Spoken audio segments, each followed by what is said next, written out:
प्रेम से बोलिए मंगलमय भगवान की जय हो। जय जय भगवान विष्णु की जय हो। लक्ष्मीपति नारायण की जय हो।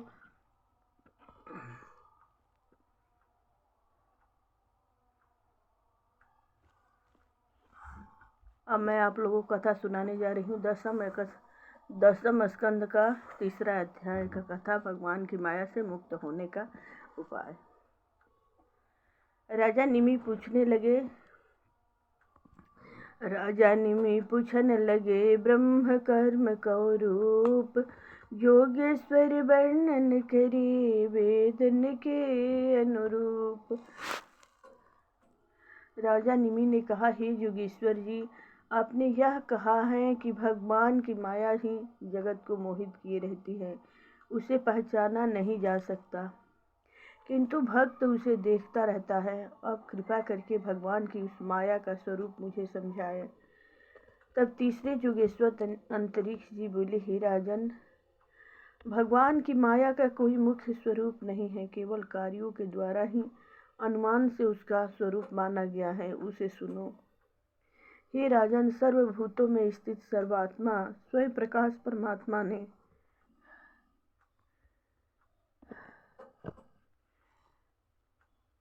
प्रलय काल के पश्चात अज्ञानी जीवों को यह बताने के लिए कि इस जगत में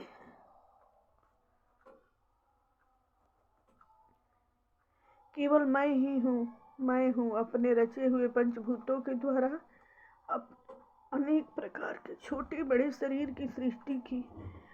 तब उन शरीरों में जीव रूप से प्रवेश किया, मन तथा इंद्रियों में भी स्वयं प्रवेश करके हे प्रभु, उन्हीं के द्वारा विषयों को भोगने लगे। वे स्वयं जीवात्मा स्वरूप से शरीर में रहकर इंद्रियों को शक्ति प्रदान करते हैं और उनके द्वारा विषयों का सेवन करते हैं। जब उनका यह जीव रूप शरीर में आसक्त होकर इस जगत की मिथ्या वस्तुओं को अपनी मान लेता है, तब यह शरीर उसके पल्ले बन जाता है और उस शरीर से किए हुए कर्म उसे बंधन में बांधने लगते हैं।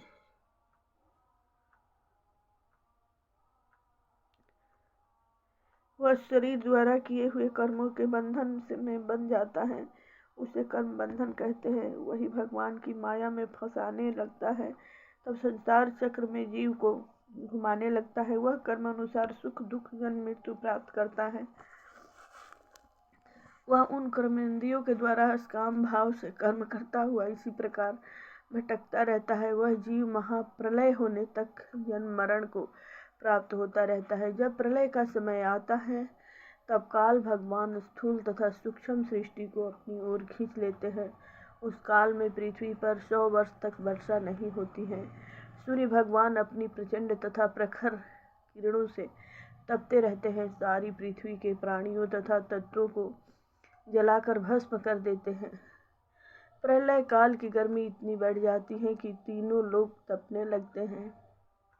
उसी समय शेष भगवान के सहस्त्रों फनों से अग्नि की प्रचंड लपटें निकलने लगती हैं। उसके ताप से पाताल लोक से जलना आरंभ होकर ऊपर के लोकों का जलना आरंभ हो जाता है। तत्पश्चात प्रलय काल के मेघों का दल आता है, उसे संवर्तक कहते हैं। वह लगातार 100 वर्ष तक वर्षा कराता है। वर्षा की धार हाथी की सूंड के समान मोटी होती है। इस प्रकार की मूसलधार वर्षा 100 वर्ष तक लगातार होती रहती है। उसमें सारा ब्रह्मांड डूब जाता है। उस समय ब्रह्म की आयु समाप्त होने पर ब्रह्मा अपने शरीर को त्याग कर परम ब्रह्मा में लीन हो जाता है। वायु पृथ्वी की गंध खींचकर जल रूप हो जाती है। फिर वही वायु जल के रस को खींच लेती है। तब वह जल अपने उत्पन्न करने वाले अग्नि का रूप धारण कर लेता है। इसके पश्चात अंधकार अग्नि के रूप को नष्ट कर देता है और वह अग्नि वायु में समा जाता है। तत्पश्चात आकाश वायु के स्पर्श शक्ति छीन लेता है तथा काल आकाश के शब्द गुण को छीन लेता है। तत्पश्चात आकाश अपने उत्पन्न करने वाले तामस अहंकार में लीन हो जाता है। इंद्रियां राजस अहंकार में लीन हो जाती हैं। तथा मन इंद्रियों के अधीन अधिष्ठाता देवताओं सहित सात्विक अहंकार में लीन हो जाता है। हे राजन, पंचभूतों के द्वारा बने हुए शरीर तथा महत्व आदि की सृष्टि तथा विस्तार तथा स्थिति जिसके द्वारा पूरी होती है उसी को माया कहते हैं। उस माया का निरूपण सत्व रज तम तीनों गुणों के द्वारा ही होता है, यही उसका स्वरूप है। राजा निमि ने पूछा, हे भगवान की माया को पार करना उन प्राणियों को तो अति दुस्तर है जो सदा मन के बस में रहते हैं। जिनके बस में मन नहीं है, अब आप कृपा करके वह उपाय बताइए जिससे मोटी बुद्धि वाले प्राणी भी इस माया को पार कर सके। तब चौथे योगेश्वर प्रबुद्ध जी बोले, हे राजन, मनुष्य दुखों से छूटने के लिए तथा सुख प्राप्ति के हेतु अनेक प्रकार के कर्मों का अनुष्ठान करते हैं, किंतु उन्हें सुख तो मिलता नहीं है। उन कर्मों के फलों से मुक्त होने की अपेक्षा वे कर्म बंधन में और भी अत्यधिक फंसते जाते हैं। उनका दुख और बढ़ता जाता है।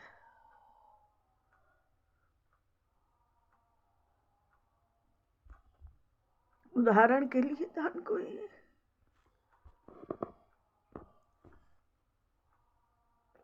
प्रभु जी,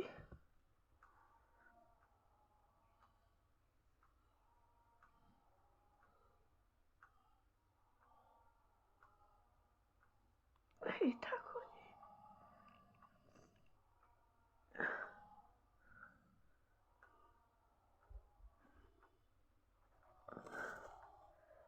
उदाहरण के लिए धन को ही लीजिए। शुभ कर्म करने से धन प्राप्त हो गया। पहले तो कठिन परिश्रम से धन प्राप्त हुआ, फिर उसकी रक्षा हेतु कष्ट उठाने पड़े। यदि उसका रक्षा ना हो सके तो आत्मा को महान क्लेश का कारण बन गया। मनुष्य इस धन की उलझन में फंसकर अपने को भूल जाता है और उसके लिए केवल धन ही सर्वस्व बन जाता है। इसी भांति स्त्री पुत्र आदि पशुधन इत्यादि को ले लीजिए, ये सब नाशवान है। कभी किसी की मृत्यु, कभी किसी का जन्म लगा रहता है। मृत्यु होने पर आत्मा को अति क्लेश होता है। फिर इन अनित्य वस्तुओं के में सुख कहाँ? सुख तो उसी वस्तु में है जो संसारिक माया से परे है। यह सब कुछ तो संसारिक माया है। यदि शुभ कर्म करके किसी प्रकार स्वर्ग आदि उत्तम लोक प्राप्त कर लिए तो वे लोक भी नाशवान है और उन शुभ कर्मों के फल भी समाप्ति होने पर उन लोकों से पुनः पतन हो जाता है और फिर दुख उठाना पड़ता है। वह नित्य सुख उसे प्राप्त नहीं होता है। वह नित्य सुख तो उसे जब भी प्राप्त होता है जब वह माया से परे होकर परब्रह्मा में लीन हो जाता है। यहाँ कभी दुख का कारण नहीं बनता। उस परब्रह्मा परमात्मा की संधि में ही उसे नित्य परम सुख मिलता है और वह परब्रह्मा गुरु की कृपा से प्राप्त होता है। गुरु ऐसा परम ज्ञानी तथा वेदों का पारदर्शी विद्वान हो कि अनेक शिष्यों को भली प्रकार से रहस्य समझा सके। वह शांत चित्त संसारिक प्रपंच से अलग भगवत भक्त हो। वह जिज्ञासु सावधानी से निष्कपट भाव से गुरु की सेवा करे तथा भागवत धर्म की शिक्षा प्राप्त करे। ईश्वर तत्व को जानने के लिए सबसे प्रथम मन को बस में करना चाहिए। उसे सब ओर से मोड़ लेना चाहिए। किसी प्रकार की आसक्ति नहीं रखनी चाहिए। तब साधु पुरुषों की संगति करनी चाहिए। उनसे प्रेम भाव रखना चाहिए। दीनों पर दया, साथ वालों से मित्रता, बड़ों के प्रति श्रद्धा तथा नम्रता का भाव रखना चाहिए। शरीर तथा मन को पवित्र रखकर तपस्या करनी चाहिए। अपने धर्म का पालन करना चाहिए। व्यर्थ की गपशप में समय को नष्ट नहीं करना चाहिए। एकांत सेवन करें। गर्मी सर्दी सुख दुख आदि को सहन करें। धार्मिक ग्रंथों का अध्ययन करें। मन वाणी तथा कर्म से भगवत भजन करें। विपत्ति तथा संपत्ति में सम रहें। किसी में प्रिय अप्रिय भाव न रखें।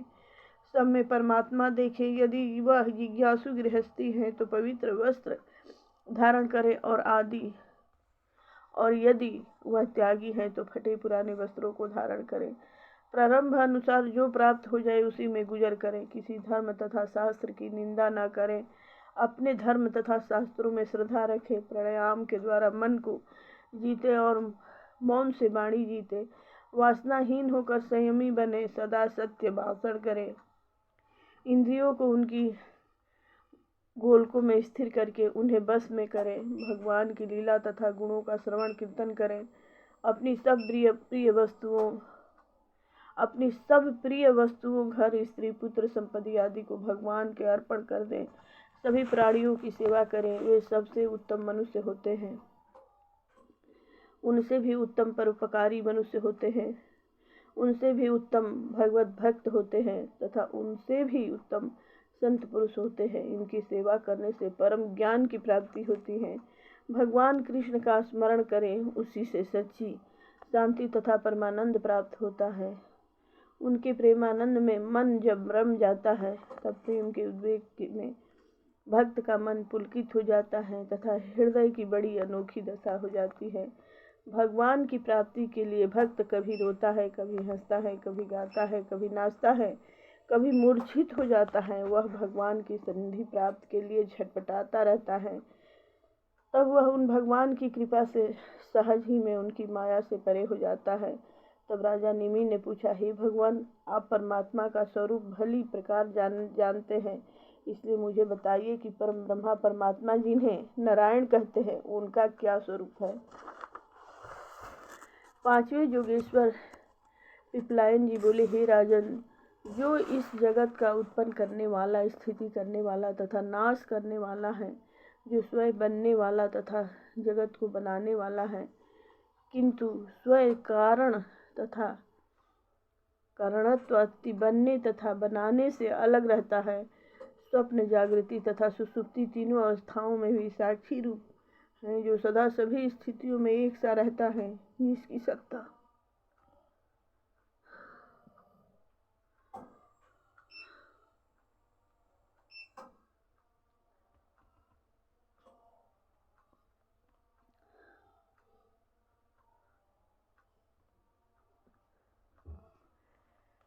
सब प्राणियों तथा संपूर्ण विश्व में समाई हुई है, उसी को आप नारायण समझे। ही राजन, नारायण का स्वरूप मन तथा इंद्रियों का विषय नहीं है। उसे न तो नेत्र देख सकता है, न वाणी कुछ कह सकती है, न बुद्धि सोच सकती है, न मन, प्राण तथा इंद्रियां उनके निकट पहुंच सकती हैं। श्रुतियां भी नेति नेति कहकर पुकारती हैं, वे भी नारायण कि किसी स्वरूप का निरूपण नहीं करती हैं। वे श्रुतियाँ केवल भागवत प्राप्ति के निषेध का ज्ञान कराती हैं। भगवत प्राप्ति के मार्ग के रुकावट करने वाले कर्मों का निषेध करती हैं। सृष्टि के आदि में केवल वही एक परमात्मा था। सृष्टि रचने के लिए उनसे सत्व, रज, तम तीन गुणों की सृष्टि की। वही त्रिगुणमयी प्रकृति कहलाई। वही ज्ञान प्रधान होने के कारण महत्व कहलाई तथा क्रिया प्रधान होने के कारण मृगात्मा तथा जीव को लिप्त करने का कारण होने से अहंकार कहलाई। हे राजन, ये संपूर्ण शक्तियाँ जो इंद्रियों में तथा उनके अधिष्ठाता देवताओं में सर्वत्र प्रतीत होती हैं, वे सभी परम ब्रह्मा ही हैं। वह ब्रह्म अनंत शक्ति वाला है। यहाँ तक कि जो कुछ भी दृश्य, अदृश्य, सत्य, असत्य, कार्य, कारण आदि प्रतीत होते हैं, वे सब के सब ब्रह्म हैं। इनसे परे भी ब्रह्मा है। वह ब्रह्मा न कभी मरता है और न जन्म लेता है। जीवन मरण से रहित है, न उनमें कोई परिवर्तन होता है, न वह बढ़ता है न घटता है। वह तीनों कालों में सबका साक्षी है। वह सर्वव्यापी है। वह ज्ञान स्वरूप होने से ज्ञान के द्वारा ही जाना जाता है। वह परमात्मा एक होने पर भी इंद्रियों के सहयोग से अनेक रूपों में प्रतीत होता है। जैसे सूर्य एक होने पर भी जल के भरे हुए सभी घड़ों में उसकी परछाई का आभास होता है, उसी प्रकार परमात्मा एक होते हुए भी सभी में उसकी प्रतीति होती है। प्रकृति चार प्रकार की है, स्वेदज, अंडज, जरायुज तथा उद्भिज। इन सब में जीव होता है तथा उस जीव के पीछे प्राण शक्ति रहती है। शरीर अनेक होने पर भी एक ही प्राण शक्ति सबको प्रकाशित करती रहती है। जब सुषुप्ति दशा में सब इंद्रियां निश्चेष्ट होकर अपना कार्य बंद कर देती हैं तथा अहंकार चित्त भी सो जाता है, तब केवल आत्मा साक्षी रूप में जागृत रहता है। क्योंकि यदि आत्मा जागृत न रहे तो सुखपूर्वक सोने की बात कैसे याद रहेगी। आनंद पूर्वक सोए। उस आत्मा के जागृत रहने के कारण ही इसका स्मरण रहता है। चित्त के संपूर्ण मल भगवान की भक्ति से धुल जाते हैं। चित्त के शुद्ध होने पर आत्मा तत्व का भास हो जाता है। राजा निमि ने कहा, हे राजन, अब मुझे कर्म योग का उपदेश कीजिए, जिसके साधन से मनुष्य कर्म बंधन से मुक्त हो जाता है तथा जन्म मरण के चक्कर से छूट जाता है। हे योगीश्वरों, मैंने यह प्रश्न वात्सल्य वाली अवस्था में अपने पिता महाराज इक्ष्वाकु के सन्मुख संकादिक ऋषियों से पूछा था।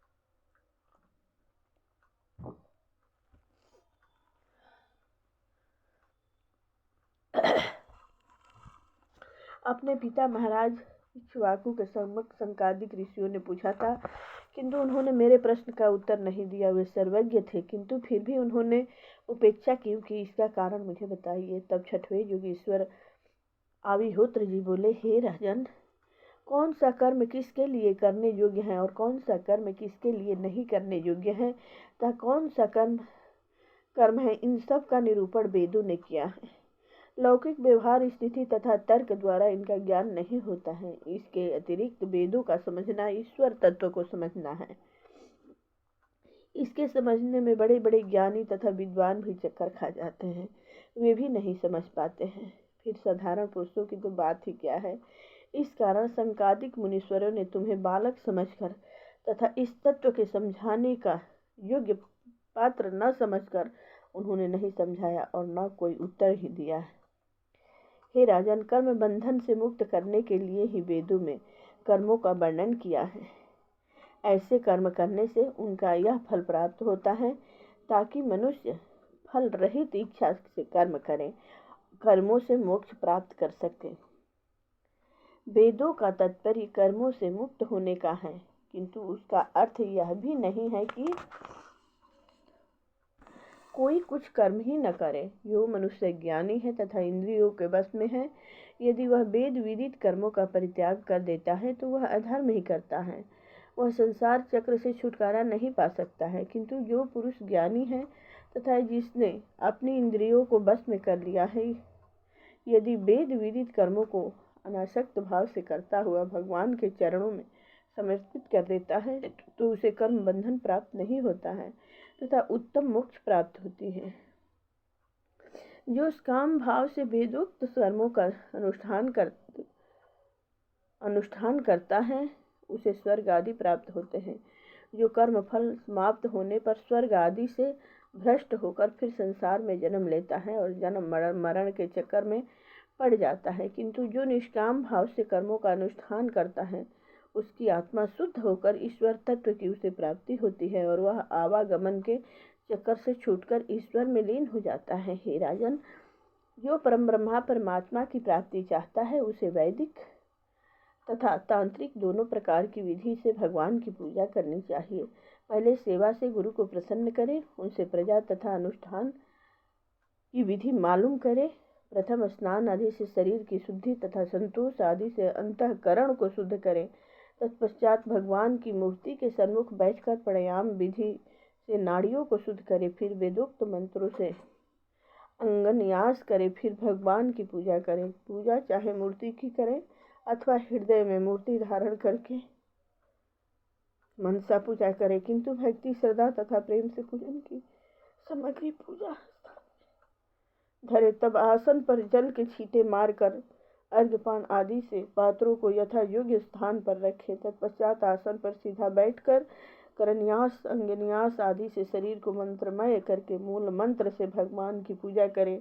भगवान के प्रत्येक अंग पर ध्यान लगावें। उन्हें मूल मंत्र से अर्घ्य आचमन मधुपर्क स्नान वस्त्र आभूषण गंध पुष्प दधि अक्षत तथा चंदन से तिलक माला धूप दीप निवेद्य अर्पण करें और तत्पश्चात प्राणायाम करें।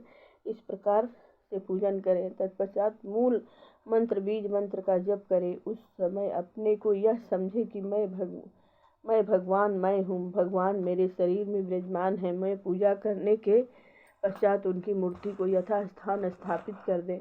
इसी विधि से नित्य प्रति करें। जो मनुष्य अग्नि सूर्य जल तथा अतिथि और आत्मस्वरूप भगवान की नित्य पूजा करता है वह अनायास ही मोक्ष को प्राप्त कर लेता है। प्रेम से बोलिए मंगलमय भगवान की जय हो। अब मैं आप लोगों को भगवान के अवतारों का वर्णन सुनाने जा रही हूँ। ध्यानपूर्वक सुनिएगा, बहुत सुंदर कथा है। द्रुमिल योगी ने कहे भगवान के अवतार, समय समय पर करत प्रभु अपने रूप अपार। राजा निमि ने पूछा, हे योगेश्वर, भगवान ने अब तक कितने अवतार धारण किए हैं तथा कितने अवतार आगे लगे